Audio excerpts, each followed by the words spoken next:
सर्वांना तर माहीतच आहे, आज आहे दीप अमावस्या।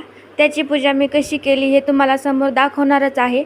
पण त्याआधी इथे मी गहू काढून घेत आहे दळण करण्यासाठी। तर मी काही काम करायला गेले आणि काम बरोबर झालं असं कधी होतच नाही। तर इथे थोडे गहू सांडले होते, ते भरून घेतले आणि त्यानंतर मग घेतलं दळण करायला।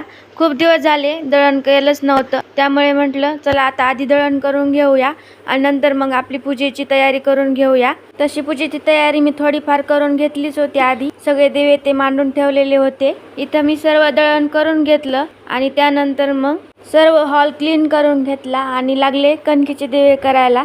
तर दिवे मी छोटे छोटेच करून घेतले होते, त्यासाठी आधी इथं गोल राऊंड करून घेतला कणकेचा आणि त्यानंतर मग अशा प्रकारे सर्व दिवे हे करून घेतले। दिवे काय मला एवढे परफेक्ट येत नाहीत, पण जसे येतात तसे करून घेतले। आणि इथं दिवस मावळतीच्या टायमाला सूर्यदेवानी सुद्धा सर्व पृथ्वी ही लाल लाल करून टाकली होती। आमच्याकडे तसं काही दृश्य दिसत होतं आणि मी तुम्हाला म्हटलंच होतं थोडीफार मी तयारी आधी करून घेतलेली आहे। थोडीफार तयारी म्हणजे खाली पाट ठेवला आणि त्याच्यावर कपडा टाकून सर्व दिवे मी मांडून घेतले। वस्त्रमाळ पण आधीच घालून घेतली, ते मला एवढी घालता येत नव्हती, त्यामुळे मग उभा राहून घालून घेतली ती काय त्यामुळे ते काही शूट झालं नव्हतं।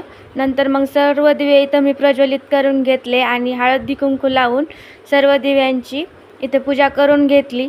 त्यानंतर आमच्या इकडं सर्व दिव्यांना आगाडा आणि दुर्वा हे अर्पण करतात, ते अर्पण करून घेतलं आणि नंतर मग फुलंही अर्पण करून घेतली। आणि आपण जे कणकेचे दिवे केले होते त्यांनी इथं सर्व दिव्यांना ओवाळून घेतलं। सबस्क्राईब करायला विसरू नका। चला तर मग भेटू उद्याच्या व्लॉगमध्ये, तोपर्यंत बाय।